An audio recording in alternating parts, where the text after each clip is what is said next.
thing there was a heroic robot nearby. Help! I will save the day! That is when the robot swooped down to rescue the traveler and... Whoa. The Good Samaritan was a very exciting parable. I still think the story could use more robots. I wonder what kinds of things we can learn about Jesus and the parable of the Good Samaritan. Tell your master he is not welcome in our town. We are Samaritans. You should know not to stop here. Hi, this is Joy. On our adventure, Jesus had a rough time while traveling through Samaria. Samaria was a large region located north of Jerusalem. It was named for the city of Samaria.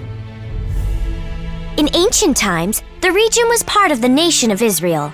And yet, by the time of Jesus, the Samaritans and the Jewish people were enemies. Samaria has a long and intriguing history.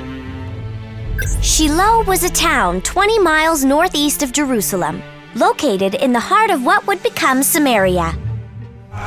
Joshua, the leader of the Israelites who conquered the city of Jericho, chose Shiloh as the permanent home for the tabernacle. This town remained the center of worship for the Israelites until the time of the prophet Samuel. Many artifacts have been found in excavations in the area, including 2 storage rooms full of jars that date back to the days of Samuel. Israel was once one kingdom. It was made up of 12 tribes ruled by one king. Israel's kings included Saul, David, and Solomon. The capital was Jerusalem. Then the nation divided. 2 of the tribes made up the southern kingdom of Judah in the south. They kept Jerusalem as their capital. The remaining 10 tribes in the north became the northern kingdom of Israel. Omri, one of the kings of the northern kingdom, named the city of Samaria the capital of Israel. Mesha, the king of Moab, mentions Omri in the history marked in this stone. One section reads, "As for King Omri of Israel, he humbled Moab for many years."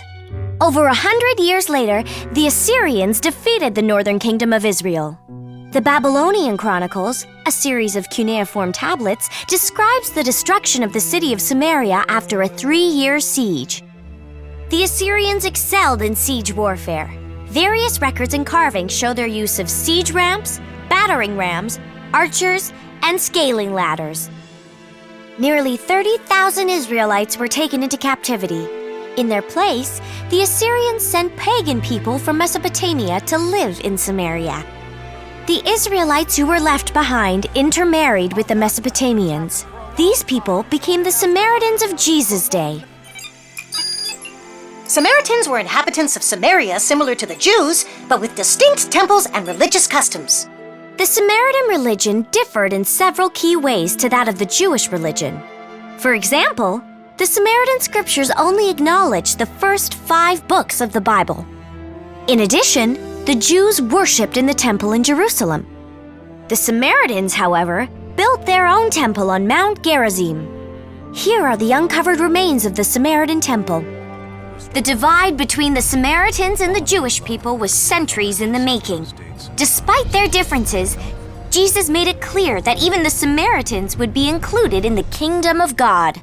And you will be my witnesses, telling people about me everywhere, in Jerusalem, throughout Judea, in Samaria, and to the ends of the earth. Now for some questions. When the Samaritan left the injured man at the inn, what did he give the innkeeper? Was it A, 2 coins, B, a thank you note, C, a kiss on the cheek, or D, nothing?